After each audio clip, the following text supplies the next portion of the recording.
Bonjour, je suis Frédérique Jacquemin, je suis la fondatrice de Maintenant, un nouveau média qui a vu le jour tout dernièrement sur le territoire Aix-Marseille-Provence et dont la particularité est d'être dédié solutions climat.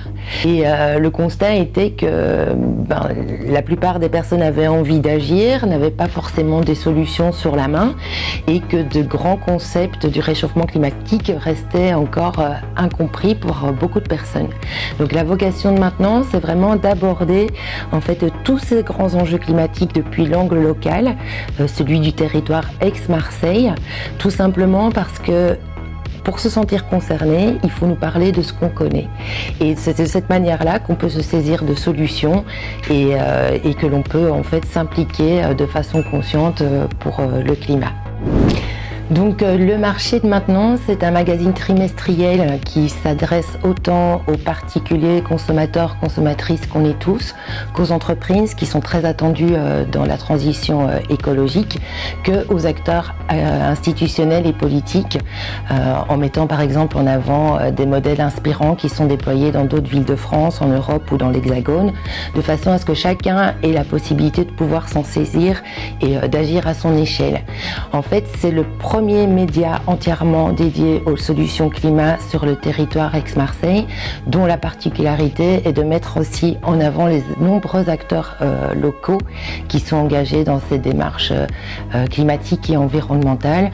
On a toujours l'habitude d'entendre parler de Marseille à travers le prisme du Marseille bashing, et bien là c'est une façon aussi de faire valoir ces acteurs et de les mettre en lumière quand c'est fait généralement dans les médias traditionnels au travers de rubriques environnement dédiées. Là, tout est regroupé au train d'un support, un magazine trimestriel de 80 pages qui est couplé à une newsletter gratuite, la quinzaine de Maintenant, qui elle traite beaucoup plus l'actualité chaude quand le magazine a vocation à traiter les sujets plus en profondeur de façon à amener une version pédagogique et une compréhension et des solutions pour que chacun puisse agir directement à son échelle au quotidien. Donc Maintenant est hébergé sous le nom d'une SARL unipersonnelle qui s'appelle Arborescence Média. La société vient juste d'être créée, donc elle permet à Maintenant d'exister en format numérique. Et l'idée, bien sûr, c'est de pouvoir la développer au travers de différents formats, organiser des rencontres, des événements, produire des vidéos. Le modèle économique de Maintenant, et c'est important, en fait c'est un magazine indépendant qui a choisi de ne pas faire de place à la publicité dans ses contenus parce que tout simplement, à mon sens, la publicité n'a pas d'impact, tandis que reposer sur le mécénat numéraire qui permet en fait à des acteurs engagés, des entreprises engagées, déjà dans la même ADN de Maintenant, de pouvoir se positionner en tant que mécène sur le magazine, tout en bénéficiant en fait d'un abattement fiscal de 60% sur le montant de leurs dons, parce que Maintenant est reconnu d'intérêt général et politique. La notion d'impact est beaucoup plus présente parce que ces mêmes mécènes peuvent se positionner comme des experts dans leur domaine et intervenir au sein de la newsletter et du magazine à travers ses contenus. En proposant un financement en numéraire, Maintenant est clairement aligné entre son modèle de financement et sa raison d'être. Le mécénat est le premier accélérateur de financement privé pour une entreprise comme Maintenant. Il faut donc aller un peu plus loin et désormais passer de l'étape de mécénat à l'étape de don et essayer de collecter par le biais de ses lecteurs du don complémentaire pour avoir des sources de revenus en complément et donc pouvoir accélérer ou maintenir un niveau de trésorerie qui soit suffisant.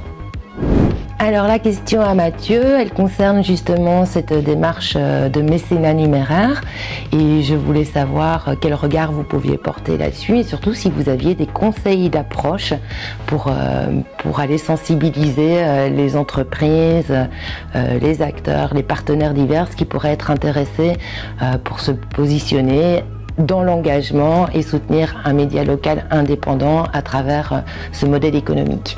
Frédéric, vous êtes parti sur un modèle avec du mécénat en numéraire. Il faut donc annuellement s'assurer que votre CERFA et donc votre rescrit fiscal et votre intérêt général soient à chaque fois renouvelés. L'autre point essentiel par rapport à votre business, c'est évidemment votre alignement. Aujourd'hui, vous avez une promesse de vente de dire que vous êtes un média engagé, un média sur des valeurs.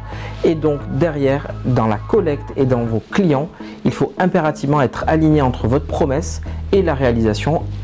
Il ne faut pas oublier la partie technique et le contenu que vous allez mettre dans votre média.